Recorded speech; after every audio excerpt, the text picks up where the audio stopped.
នៅក្នុងថ្ងៃនេះផងដែរខ្ញុំបានមកចូលរួមរំលែកទុក្ខនៃគ្រួសារសពរបស់លោកគ្រូអាចារ្យសួងដែលលោកទទួលនៅមរណភាពកាលពីថ្ងៃទី13ខែកញ្ញាដោយសារអបតវហេតុនៃគ្រោះថ្នាក់ចរាចរណ៍សេចក្តីស្លាប់នេះគឺតែងតែមានជាធម្មតាទៅដល់មនុស្សគ្រប់គ្នាហើយសេចក្តីស្លាប់នេះគឺជាគូជាមួយនឹងការកើតកាលណាមានការកើតជាធម្មតាគឺតែងតែមាននៅសេចក្តីស្លាប់នឹងនៅចុងបញ្ចប់ដែលជាមរតកចុងក្រោយរបស់សត្វលោកទូទៅ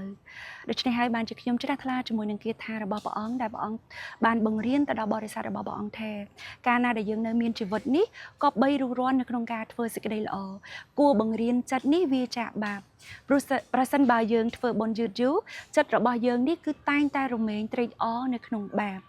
ដោយសារតែជីវិតរបស់យើងនេះគឺបានមកកើតជាមនុស្សនឹង